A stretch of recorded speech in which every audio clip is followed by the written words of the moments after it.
The environment where we grow up in has a very huge effect on our lives. Who we grow up in and where we grow up in can affect us as to who we become when we're all grown up. Statistically, 22% of all children live in very low income families, which usually means that they also live in very poor neighborhoods. And see, because children live in these types of neighborhoods, they develop low self esteem issues, which can then affect them when they go to school or somewhere else for them to better themselves because they think they have this mentality where because they're born poor and they see everyone else poor where they grow up, then they have no chance themselves of getting out of there. But that's not the case. And one solution I have for this is to motivate these children. And one way we can do this is by getting through to the parents, which, again, my idea for it is to sort of help them get better, give more opportunities to the parents so they can become better. Not necessarily just give them things, but give them the opportunities so they can better themselves. And if they see their parents be successful, their children will be motivated to do good themselves and to keep that pace of becoming better and better. I think a child's environment in which they grew up in has a heavy impact on how the outcome of the rest of their lives will be.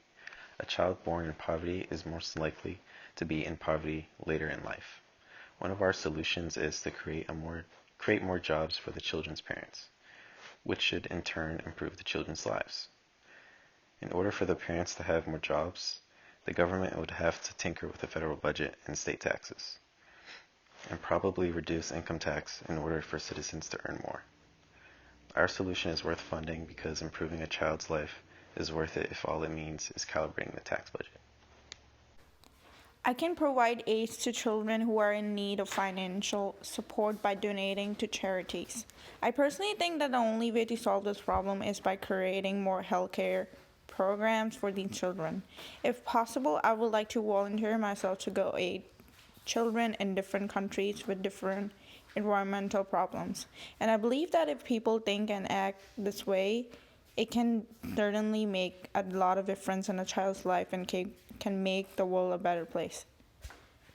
When there's nearly 1 in every 5 Dallas children living in absolute poverty, something has to be done.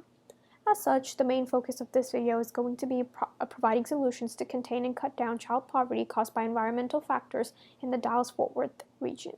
One major aspect of child poverty is access to healthy, nutritious food, which, given the poverty-stricken situations, children do not have access to. Children need a balanced diet to learn and excel at school, and living in towns where the closest food available is convenience store food, it is not nutritious nor healthy.